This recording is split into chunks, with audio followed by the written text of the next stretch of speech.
پرونم روز کالم وپېژندل چې کالم چې دی د EBC په حساب دی او روز چې دی د عدد په حساب دی. روز تقریبا 10 او څو دی 10,08,500 شپږ روز او کالم 14,304 کالم دا په د یو شیټ کې دی کنه. او موږ په یو ورکبوک کې هر څو شیټ اخیستی شو چې دا ټول به د یو نوم باندې سیف کیږي. بیا راځو موږ پرون سیل ادرس ویلې چې هر عدد چې موږ لیکو مثلا دا یو عدد شو دا بل عدد شو دا هوینه هر یو ځان ته ادرس لري چې د ادرس اسمته څو ده څو ای 15 خو خپل عدد ده ادرس ای اول به ویني کالم وای چې ای بیا به رو وایو او او د دې شپږ ادرس څو ده اف اته. نو چې کله مونږ میتماتیکل عملیه اجرا کوو مثلا منفي جمع ضرب تقسیم نو باید له چیز نه استفاده وکړو ادرسونه استفاده وکړو. مثلا زه دا دوه جمع کوم نو اول به مساوي لیکو کنه 15 په کومه خانه کې وو په کوم سل کې وو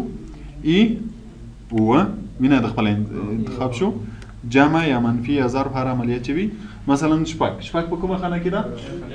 اف کالم کې او کومه رو کې اته. نو ګوره چې ویل کې هغه خپل سلیکټ کیږي اول مساوي بیا ادرسونه ولیکه انټر وه ګوره جمع وي منفي وي هر عمل چې وي هغه راشي. او که چیرته بیا تغییرات راولو مثلا زه د عدد کې تغییرات راولم ګوره جواب کې به راسم خپله تغییر راځي. بیا کله چې موږ یو ټیبل جوړوو مثلا پرون یو ټیبل جوړ کړی وو چې پکې ورډ ایکسل ایکسس مې لیکلی او دلته هم ټوټل دا بعضې سټوډنټس وه او دلته به هم ټوټل شي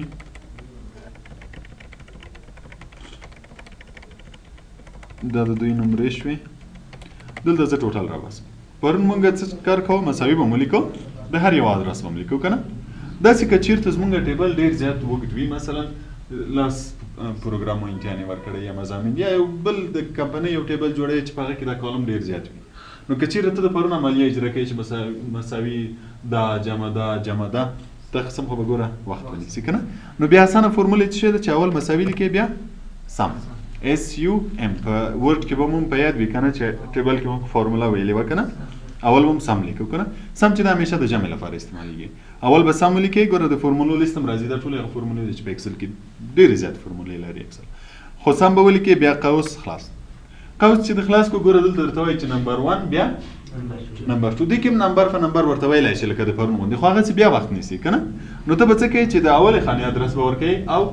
د آخرې خانې ادرس به ورکوې همیشه د اولې خانې او د آخرې خانې او کاسې هم نه کوې سلیکټ یې کې ټول په یو وارې هم کېږي ګوره ټول په یو وارې سلیکټ کړه بیا به هم ادرس د اولې خانې او د آخرې خانې راځي ګوره څو راغی ډي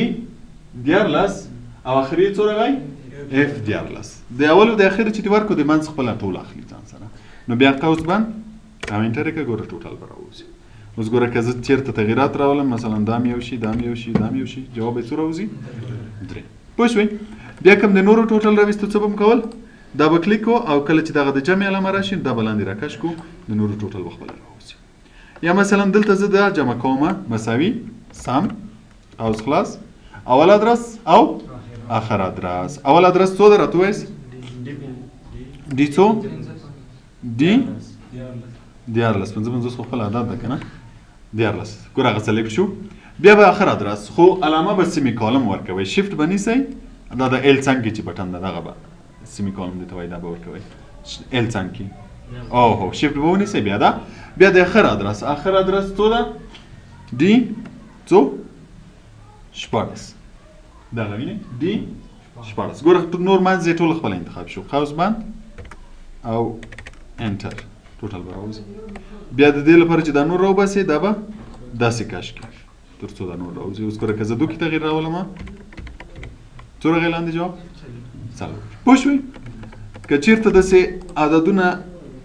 پراګنده وي مثلا دا زه غواړم چې دغو ټوله یو ځای سره جمع کړم بیا مساوي بیا به د اول او آخر ادرس ورکوي. اول ادرس اوس ګوره په دغو عددو کې اول عدد کوم یو راځي دا یو راځي چې څو ده جې اوه سم به ولیکم په سم کې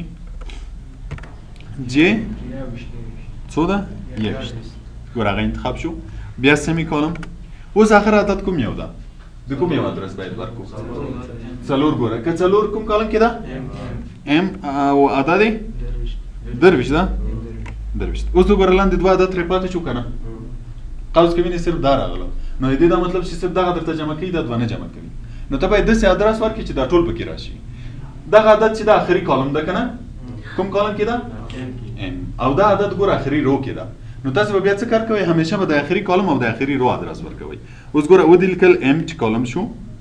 ام او دا عدد چې ده دا په کومه رو کې ده 25 نو ته به ورته کوئ چې ام 25 نو اوس دغه منطقه چې ده دغه ټوله پکې راغله نو اوس چې کله قوس بند کې انټر کې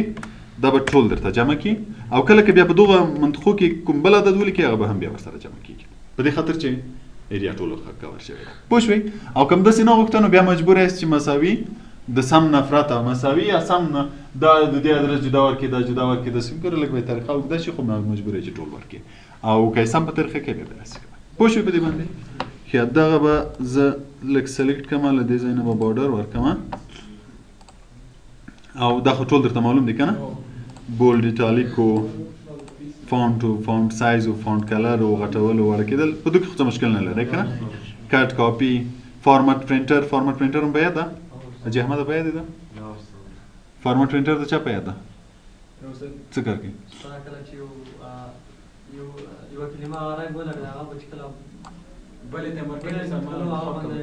دا کوم ډیزاین چې یو ځای کې وي غواړي چې بل ځای ته یې ورکړي اوس مثلا زه دغه ټیبل ډیزاین غواړم یا د یوې خانې ټول دغه ځای ته ورکړم نو دا سلیکټ کړه فارمټ پرنټر بیا هغه منطقه سلیکټ کړه ګوره هماغه سیم ډیزاین به هلته راشي اوس ګوره زه دلته خط ولیکم سره خانه عدد لیکم دې ته فارمټ پرنټر وایي ښه بل مو الاینمنټ مو په یاد دي که نه دغه ټیکس ډایرکشن ده دا به مو په یاد وي که چېرته غواړئ چې د خط ډایرکشن چینج کړي دا ټول ډایرکشن دی چې په څه رقم یې غواړئ پوه شوئ او دا څه کار کوي انډنټ وو کوم په یاد وي چې پاراګراف غواړئ لږ مخته شروع کړي لږ وروسته یې شروع کړي دلته صرف د یوه خانې لپاره ده علامې مو په یاد دي دلته مارچ او ټیکس ریپ هم لرو ټیکس ریپ بیا څه کار کوي که چېرته یو کالم ورو لږ غټه وي اوس ګوره زه دلته غواړم چې خط ولیکم بریا انسټیټیوټ مې ولیکو دا لاس به ډیلیټ کړم اوس دا ګوره کنفارم شوي بل کالم ته واوښته له دې ځای نه مې لیکلی په بل کالم کې هم راغی خو دا بل کالم کې نه ده راغلی دا یوه کالم کې ده چون په دا بل کالم کې خط نشته نو دا خط په دې خاطر دی ټول ښکاري که چېرې زه دلته یو شی ولیکم مثلا یو عدد مې ولیکه ګوره هغه څنګه شي پټ شو څومره چې ښکاري هغومره ښکاري یا نور بیا چون بل کالم باید خراب نشي په دې خاطر دی پټوي راځئ نو بیا د دې لپاره چې ته وایي ټول ښکاره شي ته ټیکس ریپ کلیکوي ټیکس ریپ کلیکوي لږ کالم ورسره غټوي دی بیا دویم لاین کې هم راولي او ټول به هم ښکاري او بله لاره دا ده چې بیا مکمل کالم ورته غټ کړي دې ځای نه دا ټول کالم غټ کړي یا په دې کالم ډبل کلیک وکړئ په دغه ځای کې ګوره په دغه ځای کې ډبل کلیک وکړئ څومره چې خط وي د خط په اندازه به کالم جوړ شي او که وایي چې نه په دوو لاینو کې دې راشي بیا به ټیکس ریپ کلیکوي ټیکس ریپ چې دې کلیک بیا چې کله کالم موړ هم وي بیا دی په دوو لاینو کې راځي په درو لاینو کې راځي بیا مجبور یې چې ټوله رو ورته غټه کړي یا به ټوله رو ورته غټه یا به ټول کالم ورته غټوي پوه شوې په دې اپشن باندې او بل مرچ خو مو په ورډ کې هم په یاد به وي که نه چې مثلا زه غواړم چې د یو څو خانې سره یو ځای کړم سلیکټ یې کړه او مرج یې کړه اوس به ګوره دا ټول یوه خانه شي مثلا زه لیکم سټوډنټ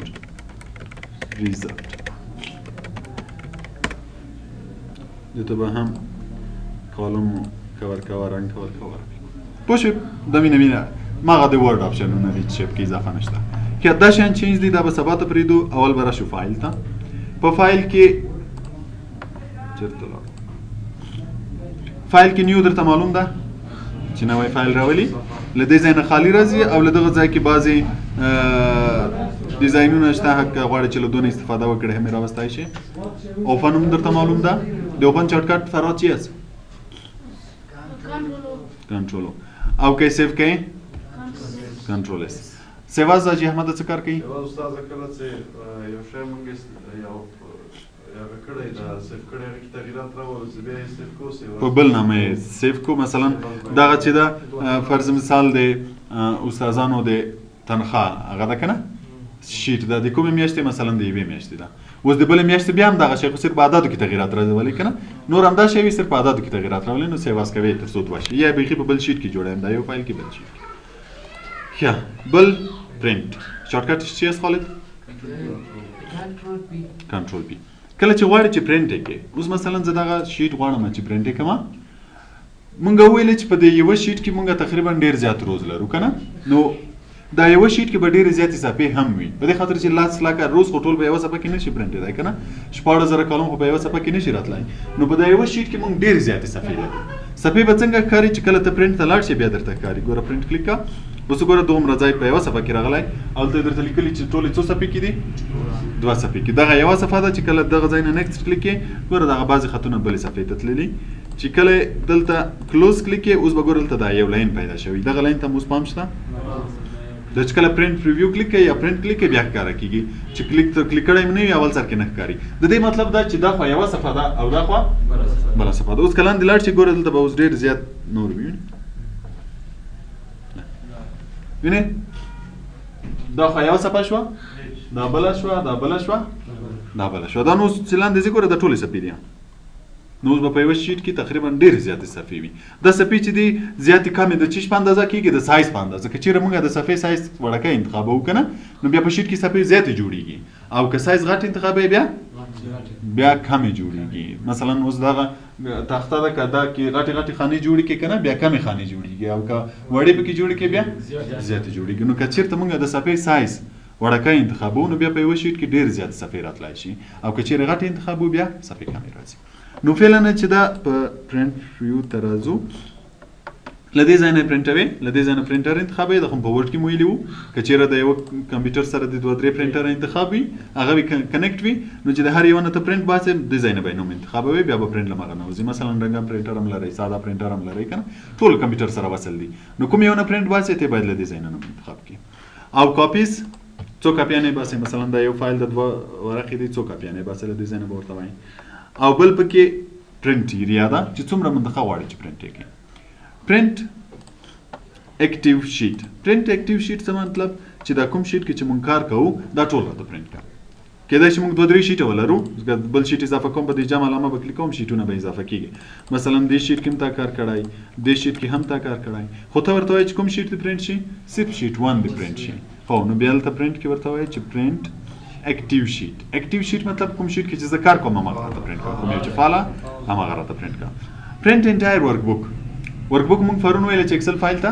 ورک بک وایي او په ورک بک کې هر څه شیټونه راتلی شي که زه دلته ورک بک ورته وایم نو هلته 3 شیټونه لرم 3 واړه به راته پرنټ کړي او که پرنټ سلیکشن ورته وایي بیا څه کار کوي کوم ځای چې د سلیکټ کړی وي مثلا زه صرف دا ټیبل انتخابوم او غواړم چې همدا پرنټ شي نو بیا به په پرنټ کې ورته څه شی وایي پرنټ سلیکشن به ورته وایي او که چیرته پیجز غواړئ اوس مثلا دلته زه څو صفحو کې خط لرم په 2 کې ګوره 1 2 مثلا دې کې د 3مه صفحه کې هم خط لیکم 4مه کې هم خط لیکم چې پرنټ ریویو کلیک کړئ نو دلته به لیکلي چې څو صفحو کې ته 4 صفحې کې چې دا اوله ده 2مه 3مه او 4مه که غواړئ چې عدد ورکړي چې له څو نه تر څو یې راته پرنټ کړه بیا بل ته پیج کې ورکوي په ورډ کې مو هم ویلي وه مثلا زه ورته وایم چې له 1 نه تر 3 پورې اوس به اوله او 2مه او 3مه صفحه پرنټېږي نور به نه پرنټېږي نو دلته عدد ورکولی شي څو نه تر څو پورې کولیټډ او انکولیټډ په یاد مو دی د چا په یاد ده مې وایم زه د کاپیانو مثلا چې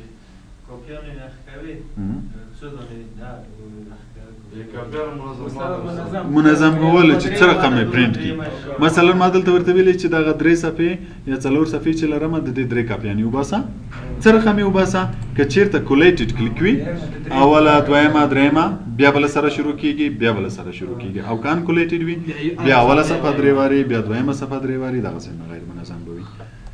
بل پکې اورینټیشن ده چې درته معلوم ده چې صفحه پورټریټ راشي که لینډسکیپ که لینډسکیپ یې کې ګوره صفحه په بر باندې راشي او که پورټریټ یې کې په پورټریټ ګوره که دلته لینډسکیپ هم کې نو بیا چې دلته راشي ګوره اوس به صفحه لینډسکیپ شوي وینې کالم کوم ځای ته راغی صفحه دغه ځای ته راغلی او چې لږ لنډې شي نو لږ به لنډه شوي وینې ده نو پورټریټ او لینډسکیپ یې هم کولی شي چې پورټریټ کې غواړئ که لینډسکیپ کې غواړئ د صفحې سایز چې موږ همیشه ویلې چې پرنټر کې هر رقم صفحه وه باید له دې ځای نه هماغه کلیک کړو مثلا که زه په A4 باندې پرنټوم نو باید له دې ځای نه A4 کلیک کوم. ګوره دغه اندازې دي چې ما مخکې درته ویلې. که چېرته ما د صفحې سایز غټ انتخاب کړی، مثلا لیګل چې ده ګوره دلته اندازې هم لیکلي، څو په څو کې ده 8.5 په 14 کې ده، او A4 چې ده 8.28 په 11 کې ده. نو که زه A4 کلیک کوم نو بیا زما صفحې په شیټ کې ډېرې وي، او که لیګل کلیک کوم نو بیا امکان لري چې لږ کمې وي، په دې خاطر چې دا صفحه لږ غټه ده. نو همیشه چې په پرنټر کې هم هره صفحه وه هر سایز و دلته باید هماغه انتخاب کړئ. که په پرنټر کې A4 وي A4 کلیک کړئ، که لیټر وي لیټر، ته څو سایز په هماغه اندازه شي او بیا یې وروسته پرنټ کړئ. مارجنز هم درته معلوم دي. مارجن څه ته وایي؟ چارطرف فاصلو ته وایي. دلته په شیټ کې درته ښکاري نه، ګوره دلته په شیټ کې ښکاري نه، خو که چېرې اوس ګوره اوله خانه دغه ده دغه ده که نه، زه دلته که چېرته خط ولیکم او اخره وینې دغه یو ده، کومه د اخرې دا ځای دلته یې ولیکم، ګوره دلته مارجنز درته ښکاري نه. مارجنز همیشه چېرته درته ښکاري؟ په پرنټ کې. اوس وګوره له دې ځای نه فاصله لري، له دې ځای نه فاصله لري، دا هم دلته فاصله لري، دا هم دلته فاصله لري، چې دا څه شی دي؟ مارجنز دي. نو ته کولی شې له دې ځای نه مارجن زیات هم کې او کم یې هم کې، چې څومره یې غواړې ګوره هغومره مارجنز انتخابولی شي. بل پکې سکیلینګ ده. سکیلینګ څه ته وایي؟ نو سکیلینګ چې سکیلینګ ونه شي، یعنی مطلب چې دلته ما دومره خط په دې یوه صفحه کې لیکلی، دومره خط په دې بله صفحه کې ده، دومره په بلې کې ده، دومره په بله کې ده. که زه چېرته غواړم اوس څو صفحې دي؟ 4 صفحې دي. که زه کله غواړم چې دا په 2 صفحو کې پرنټ کړم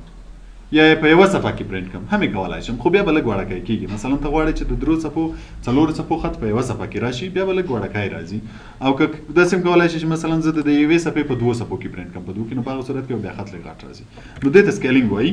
که چېرته نو سکیلینګ وي نو کوم سایز چې دلته مونږ انتخاب کړی وي د ورقې دمغه سایز په اندازه به پرنټېږي. او که چېرته مونږ دلته ورته وایي چې پیټ شیټ آن 1 پیج، څه مطلب؟ چې په دا یوه شیټ کې چې ما هر څومره کار کړی ده دا ټول په یوه صفحه کې راوله. نو بیا دی هلته ګوري، یعنی امکان ته ګوري چې څومره قدر کېدای شي چې په یوه صفحه کې راشي. که چېرته اوس مونږ ټول شیټ ډک کړی وي چې هغه 10 لکه روز دي که نه، او 14,000 کالم دی، او ته دلته ورته وایي چې 1 پیج، بیا هم نشي راتلی.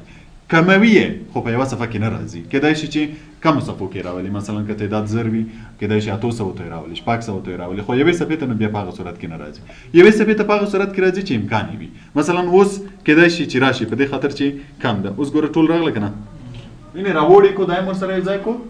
دا یې ورسره یو ځای کو. نو که چېرته کله داسې خط لږ له یوې صفحې نه اضافه و، لږ هاخوا وتلی و، لږ دېخوا وتلی و، نو ته وایي چې باید په یوه صفحه کې راشي، نو بیا به دلته څه شی کلیک کوې؟ فیټ شیټ آن 1 پیج، په یوه صفحه کې باید راشي. او آل کالم آن 1 پیج، که د ټول کالمونه یوې صفحې ته کول، که د ټول روز یوې صفحې ته کول، دا هم تقریبا همدې غوندې ده. او نو سکیلینګ یې که بیرته هماغه حالت ته راشي، بیرته به وینې 4 صفحې شي. پوه شوې په دې باندې؟ ښه، بیا راځو پیج سیټ اپ ته. د دې پیج سیټ اپ تقریبا له وورډ نه لږ متفاوت ده، چې په دې کې اول بیا پورټریټ او لینډسکیپ ته درته معلوم ده. دغه ګوره سکیلینګ شو، ګوره دلته هم لیکلی سکیلینګ، او دلته هم څه شی و؟ سکیلینګ و. همیشه که چېرته اجسټ 100% دی کو، 100% نو سکیلینګ ده. لکه دلته چې مونږ نو سکیلینګ کلیک کړو چې یعنې سکیلینګ باید ونه شي که نه، نو هغه څو ده؟ 100%. که چېرته سکیلینګ شوی و او تا غوښتل چې نو سکیلینګ یې کړې، یا به له دې ځای نه نو سکیلینګ لیکوي، او یا به دلته 100 لیکې تر څو نو سکیلینګ شي. دلته ګوره فیټ 2 بیا لرو. مخکې مونږ دلته درلوده چې فیټ شیټ آن 1 پیج، ټول شیټ په یوه صفحه کې راشي. دلته بیا کولی شي چې ورته وایي چې نه باید په یوه صفحه کې رانشي، په مختلفو کې راشي. یعنې زه داسې ورته ویلی شم چې اوس ما په 4 صفحو کې کار کړی ده، د دغه 4 صفحو دي په څو صفحو کې راشي؟ په 2 صفحو کې راشي. یعنې دلته ورته ویلی شي چې د دغه صفحو راته په دغه کې فیټ کا، بیا یې وړکی کوي، د امکان تر حده یې په مغو کې درته فیټ کوي. او که نو سکیلینګ کې یعنې 100% کې بیرته نو سکیلینګ کېږي. پیپر سایز هلته مو دلته مو. دا پرنټ کوالټي ده، چې کله یې پرنټوي کوالټي یې باید څومره وي. یعنې که چېرته کوالټي زیاتوي بیا چې دا رنګ یې ډېر ښه تیز راوځي، چې کله یې پرنټ کې د ورقې رنګ ډېر ښه تیز ښه معلومداره وي، خو په هغه صورت کې بیا رنګ کېدای چې لږ زیات استفاده شي. او که کوالټي کموي بیا امکان لري چې لږ خیره پرنټ شي، خو بیا به رنګ ډېر زیات نه استفاده کېږي. مثلا که یو پرنټر کارټریج لري چې د هغو اندازه هم تقریبا معلومه وي چې دا یو کارټریج 2000 ورقې پرنټوي، 3000 ورقې پرنټوي. نو که چېرې ته کوالټي کمه کړې، امکان لري چې ورقې ډېرې پرې پرنټ کړي، په دې خاطر چې هلته رنګ کم مصرفېږي، لږ خیره پرنټېږي. او که کوالټي یې ورباندې زیاته کړې بیا امکان لري چې ورقې کمې درته پرنټ کړي. پوه شوې په دې باندې؟ پیج نمبر که غواړې چې ورسره راشي، نو پیج نمبر که غواړئ مثلا زه ورته وایم چې پیج نمبر دې راشي له څو نه دې شروع شي یو نه بیا پیج نمبر هم ورسره پرنټوي مارجنز مو دلته ویلي وو هلته هم ګوره ټاپ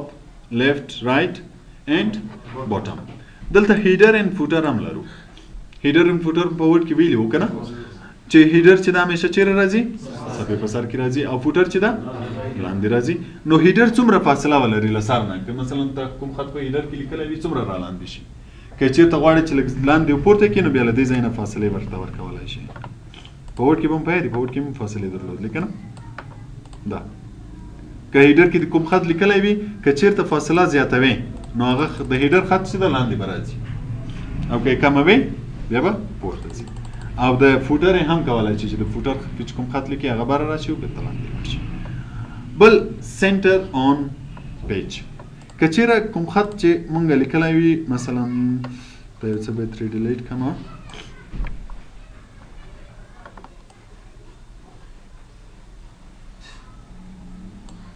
دغه ټیبل ما جوړ کړی او زه غواړم چې دا پرنټ کړم او چیرې پرنټ کړم د پیج په منځ کې باید راشي اوس کله چې دا پرنټوي اوس منځ ده نه ده که کله غواړې چې دا د پیج منځ کې راشي نو بیا به دلته ورته وایي چې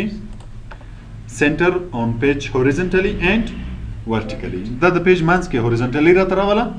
افقي نو چې زه صرف دا کلیک کوم او کې کوم نو دی به ګوره هوریزنټلی منځ ته شي او که چیرې ورټیکلی کلیک کې بیا به ورټیکلی هم منځ ته شي خو دا په هغه صورت کې ښه کار کوي چې صرف سلیکشن دی ورته ویلی اوس خو ګوره چون ټول پیج ده که نه یعنې که ټول پیج یو ټیبل وي نو ټول پیج به اوس سنټر ته راغلی وي اوس ګوره زه دا ټول ټیبل کوم تر دې ځای پورې ټول ټیبل کوم نه اوس یې پرنټ ورته وایي نو ګوره بلکل د ټول ټیبل د پیج منځ کې ده که نه ولې منځ کې ده په دې خاطر چې مونږ سنټر او دا دواړه ورته ویلي که دا دوه ترې ایسته کړو ګوره امکان لري چې لږ راته پاتې شوي نه اوس منځ کې نه ده او که ورته وایي چې هوریزنټلي هم راته منځ کې کا هوریزنټلي به منځ ته شي او که ورته وایي چې ورټیکلي هم راته منځ ته کا ورټیکلي هم راته منځ ته کا خو دا نو هغه وخت کې ښه معلومیږي چې مونږ صرف سلیکشن ولرو اوس مثلا زه دغه ځای پرنټوم او دلته مې ورته ویلي چې شی راته پرنټ کا پرنټ سلیکشن او هغه اوس ګوره چیرې راغی منځ ته راغی په دې خاطر چې دلته هم دا دوه کلیک کړي اوس که دا دوه نه وي نو بیا به چیرې راځي سر ته راځي پوه شوې په دې باندې چې سنټر آن پیج چې دا کوم شی چې پرنټوي دا باید د پیج منځ ته راشي هوریزنټلي افقي منځ ته راشي ورټیکلي عمودي منځ ته راشي که چېرته د سلیکشن کړی وي چې صرف دغه ځای راته پرنټ کړه نو هغه سلیکشن منځ ته درته راولي که د سلیکشن نه وي کړی بیا ټول پیج راغلی پوه شوې په دې باندې دا شو مارجنز پاته هیډر ان فوټر شو تعریف یې هماغه ده کار یې هماغه ده صرف طریقه یې لږ جدا ده چې دا به سوال خیر ووایي استاده که غواړئ چې دغه ټیبل په څو ځانې